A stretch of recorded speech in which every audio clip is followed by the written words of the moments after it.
Good morning to all. आज हम लोग पढ़ेंगे स्लाइड फॉर्मेशन। स्लाइड कैसे बनाते हैं और वो कैसे कैसे यूज़ किया जाता है। फॉर द ब्लड के लिए हम लोग दो तरह से स्लाइड फॉर्म करते हैं, एक थिक स्मेयर होता है और एक थिन स्मेयर होता है। ठीक है, सबसे पहले जानते हैं स्लाइड फॉर्मेशन क्या होता है।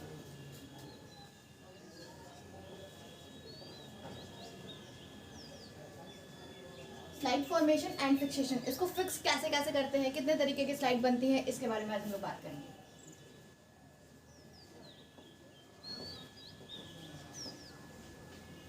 सबसे पहले बात करते हैं जो हमारी ब्लड की स्लाइड बनती है, या तो हम फिंगर प्रिक के थ्रू उसको निकालते हैं, या फिर फ्रेश ब्लड नहीं मिला, फ्रेश ब्लड की जगह पे या फिर ईडीटीए ब्लड का यूज़ करते हैं। तो दोनों में से किसी भी एक तरह की चीज़ का हम लोग यूज़ कर सकते हैं। तो सैंपल क्या होता है हमारे पास, सैंपल देखो, अगर ब्लड की बात की जाए तो ब्लड जो होता है या तो फिंगर प्रिक से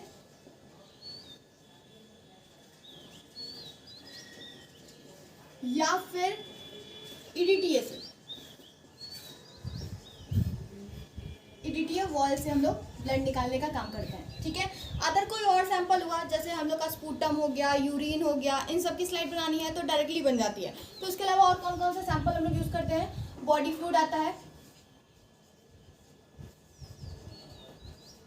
यूरिन आता है,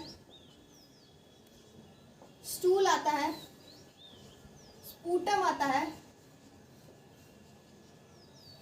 ये सारे के सारे जितने भी हमारे बॉडी से जितने भी तरह की चीज़ें निकलती हैं, या जहाँ से भी अगर हमारा कोई पाइप निकलता है, जैसे किसी का विंड पाइप लगा हुआ है या फूड पाइप निकला हुआ है, तो उसमें से भी अगर कोई फ्लूइड निकलता है तो उसकी भी हम स्लाइड बना के उसमें बैक्टीरिया फंगल इन्फेक्शन टेस्ट करते हैं, अलग अलग तरह के स्टेन करते हैं। तो बेसिकली ऐसे तो ब्लड की बात कर रहे हैं तो ब्लड की दो तरह की स्लाइड बनती है, एक थिक स्मेयर बनता है, एक थिन स्मेयर बनता है। तो दो डायरेक्शन में बनता है, एक फॉरवर्ड डायरेक्शन में बनता है और एक रिवर्स डायरेक्शन में बनता है। जब फॉरवर्ड डायरेक्शन में हम बनाते हैं तो थिन स्लाइड बनती है, पतली स्लाइड बनती है, जो डीएलसी के काम आती है, डिफरेंशियल ब्लड काउंट के काम आती है। जब हम थिक स्लाइड बनाते हैं, मोटी स्लाइड बनाते हैं, रिवर्सिबल डायरेक्शन में बनाते हैं, तो वो मोटी होती है, पैरासाइट के आइडेंटिफिकेशन के काम आती है। तो कैसे कैसे दो टाइप होते हैं, पहला टाइप होता है हमारा फॉरवर्ड डायरेक्शन।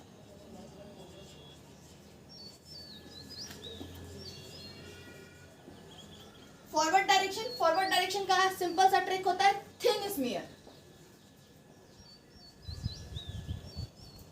ठीक है, दूसरा होता है हमारा रिवर्स डायरेक्शन।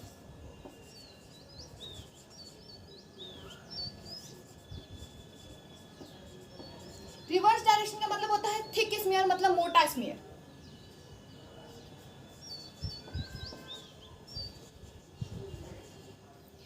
जो थिन स्मीयर बनता है वो डीएलसी के लिए बनता है, डिफरेंशियल ल्यूकोसाइट काउंट के लिए बनता है, और जो थिक स्मीयर बनता है वो पैरासाइट आइडेंटिफिकेशन के लिए बनता है।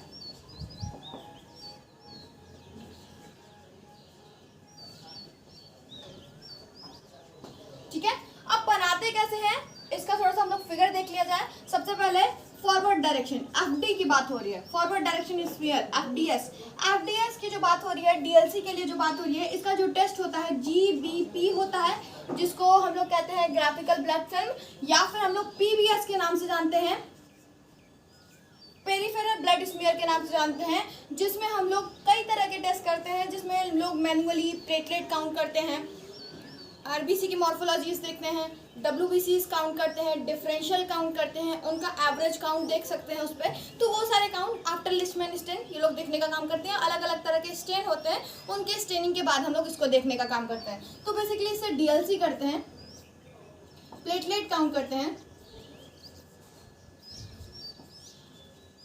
ETC। ठीक है, अब होता कैसे है, होता ऐसे है कि हमारे पास एक ग्लास की स्लाइड होती है। अब ग्लास की स्लाइड दिखती कैसे है, ग्लास की स्लाइड कुछ इस तरह की दिखाई देती है, ये होती है ग्लास की स्लाइड। ठीक है, एक ग्लास स्लाइड लेते हैं, first take a glass slide. ठीक है, टेक अ ग्लास स्लाइड, एक ग्लास स्लाइड लेते हैं and put 1 drop of blood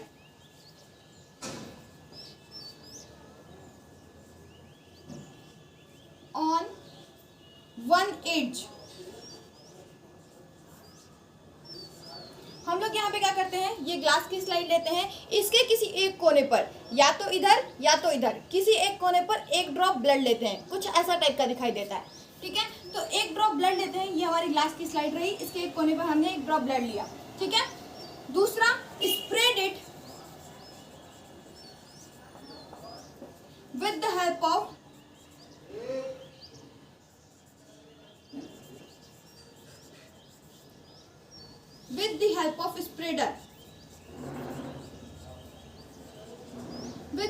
spreader, in forward direction, क्योंकि डायरेक्शन लिखा हुआ है, एफडीएस की बात हो रही है, इन फॉरवर्ड डायरेक्शन।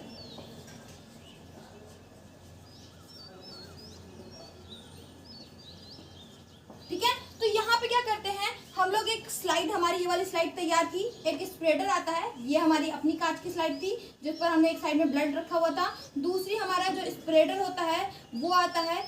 स्प्रेडर की खास बात होती है, स्प्रेडर के ऊपर हम लोग मार्क बना के रखते हैं, ऐसा एरो टाइप का बना के रखते हैं। इसकी एड्स को हम लोग अच्छे तरीके से घिस के प्लेन कर लेते हैं ताकि स्लाइड जब बने तो अच्छी स्लाइड बने। तो अब करते क्या है, फॉरवर्ड डायरेक्शन के लिए ये स्प्रेडर रहता है, ये स्लाइड रहती है, इसको फॉरवर्ड डायरेक्शन में, मतलब आगे की डायरेक्शन में मूव कराते हैं। तो एक टंग शेप स्मीयर बनता है। अब बात उठती है कि टंग शेप स्मीयर यूजफुल क्यों होता है। ये जो टंग शेप स्मीयर होता है इसमें हमको एज ज़्यादा मिलता है, उसका किनारा ज़्यादा मिलता है, ताकि हम डीएलसी अच्छे से काउंट कर पाएँ, 100 अच्छे से काउंट कर पाएँ। इसलिए हम लोग इसको फॉरवर्ड डायरेक्शन में लंबा से लंबा टंग बनाने का काम करते हैं। जितना लंबा टंग होगा, जीभ की जितनी ज़्यादा लंबी नोट होगी, उतना ही हम इसको ज़्यादा अच्छे से काउंट कर पाएंगे, स्ट्रेनिंग करने में उतनी ज़्यादा मदद मिलेगी। ठीक है, तो ये वाली बात करते हैं। तो स्प्रेडर होता है, ये स्प्रेडर जो होता है उसको मार्क कर देते हैं। ये हमारी स्लाइड है, सैंपल स्लाइड है। अब ये फॉरवर्ड डायरेक्शन में मूव करेगी।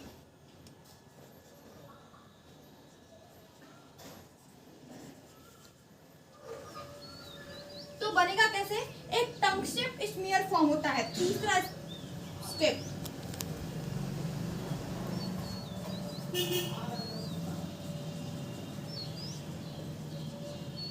टंग शेप स्मीयर फॉर्म होता है।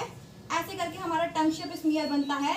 ये जो टंग शेप स्मीयर बनता है, इसके टंग पे हम लोग जिगजैग मोशन में डीएलसी काउंट करने का काम करते हैं आफ्टर लिशमैन स्टेन के बाद। तो फॉरवर्ड डायरेक्शन मतलब हो गया, आगे के डायरेक्शन में करते हैं। जो स्लाइड बनती है वो बहुत पतली सी बनती है। ये जो पतली सी स्लाइड होती है इस पर काउंट बहुत इजी किया जा सकता है, इसलिए हम लोग फॉरवर्ड डायरेक्शन का यूज करते हैं। दूसरा आता है हमारा रिवर्स डायरेक्शन। इसको थोड़ा सा यहाँ पे देख लो तो कंपेयर करने में आप लोगों को थोड़ी सी मदद मिलेगी। ठीक है, दूसरा हमारा होता है रिवर्स डायरेक्शन, जिसको RDS कह सकते हैं, रिवर्स डायरेक्शन स्मीयर। इसमें हम लोग क्या करते हैं, पैरासाइट के टेस्ट करते हैं। जितने भी पैरासाइट होते हैं, जैसे मलेरिया हो गया, टाइफॉइड हो गया, ये सारी चीज़ें, या फाइलेरिया के जो हमारे पैरासाइट्स होते हैं, उनको देखने के लिए हम लोग RDS करने का करते हैं, रिवर्स डायरेक्शन का स्लाइड बनाने का काम करते हैं। तो parasite identification,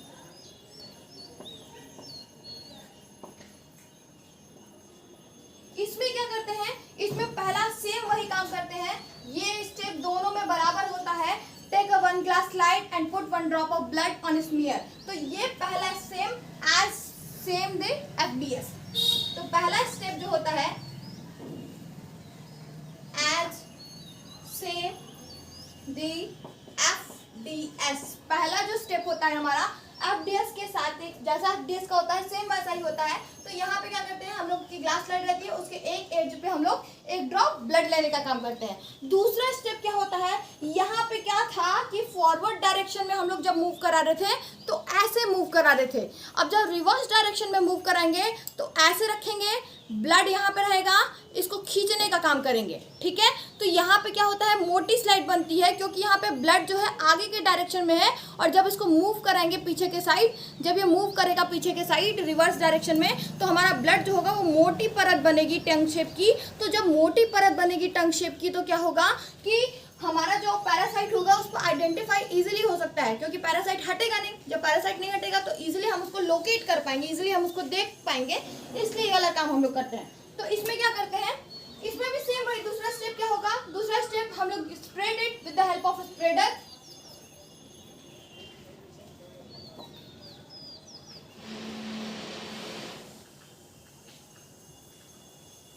With the help of a spreader,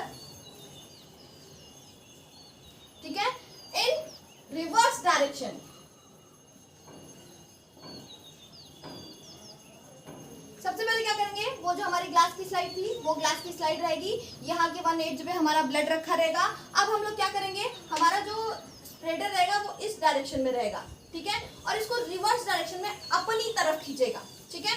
अपनी तरफ जब हम इसको खींचेंगे, ये स्प्रेडर है और ये हमारा सैंपल स्लाइड है,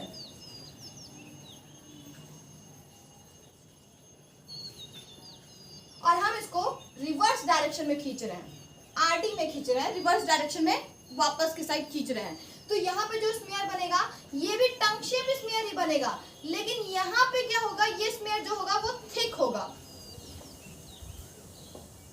एंड फॉर्म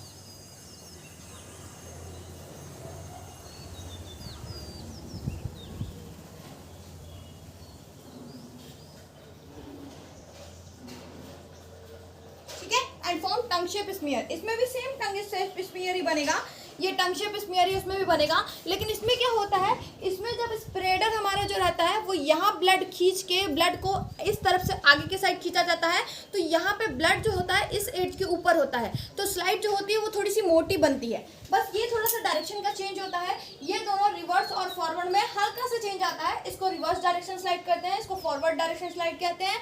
ये ईडीटीए के ब्लड से भी बनाई जा सकती है। ये वाला जो होता है इसको हम लोग ईडीटीए से भी बनाते हैं, फ्रेश ब्लड से भी बनाते हैं, ताकि काउंट हमारा ज़्यादा से ज़्यादा अच्छा, जितना बॉडी में उतना पता हो सके, इसलिए हम लोग रिवर्स डायरेक्शन का यूज़ करते हैं। इसके बाद बाकी के जितने भी सैंपल्स आते हैं हमारे, जैसे बॉडी फ्लूइड हो गया, स्टूल हो गया, स्पूटम हो गया, वो उनको देख के बना जाता है। इसके अलावा एक और हम लोग का 2-3 और फॉर्मेशन होता है। जैसे हम लोग जब स्लाइड बनाते हैं, हम लोग उसको राउंड शेप स्लाइड बनाते हैं। राउंड शेप कैसे बनाते हैं, तीसरा यहाँ देख लो, राउंड शेप स्लाइड बनाते हैं।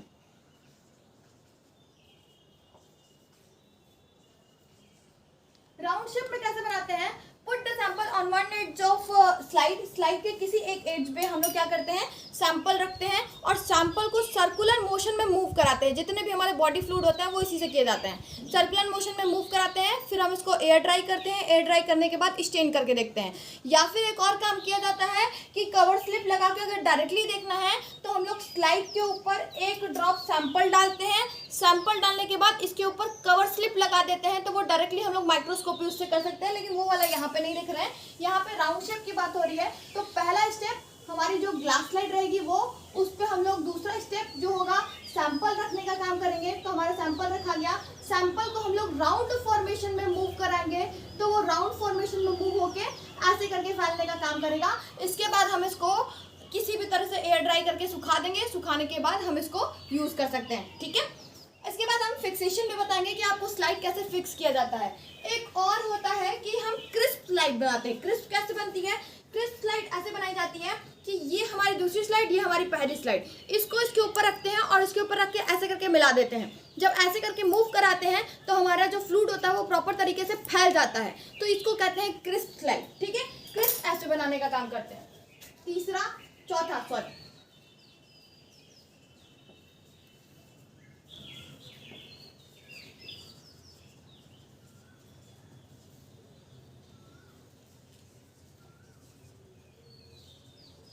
इसमें क्या करते हैं, हमारी जो स्लाइड रहती है वो दूसरी स्लाइड जस्ट इसके 180 पे रखते हैं और उसको इस द फॉरवर्ड डायरेक्शन में ऐसे करके मूव करा देते हैं। जब मूव करा देते हैं तो क्रिस्प स्लाइड बन जाती है। जितनी भी हमारी बोन मैरो की स्लाइड्स होती हैं वो क्रिस्प बनती हैं, या फिर हमारे जब एफएनएससी में यूज़ होती हैं तो उसकी भी क्रिस्प स्लाइड बना सकते हैं। या फिर अगर हमारा फ्लूइड आता है, जैसे प्लूरल फ्लूइड आ गया या पेरिकार्डियल फ्लूइड आ गया, थिक है, या फिर अगर हमारा स्पूटम आ गया वो थिक है, तो उसकी भी हम लोग क्रिस्प स्लाइड बना के उसको फैलाने का काम करते हैं, ठीक है। तो ये वाला क्रिस्प स्लाइड बनता है। इसमें क्या होता है, टंग शेप वन शेप नहीं देखा जाता है, कोई शेप साइज नहीं देखी जाती है, बस जिस तरह से फैल जाए उस तरह से फैला के स्प्रेड करके उसको देखते हैं। तो यहाँ पे हमको दो तरह की चीजें मिलती है। एक साइड जो होता है, आगे का साइड जो होता है वो चपटा चपटा सा होता है, तो उसमें हम लोग पार्टिकल को अलग अलग करके देख पाते हैं।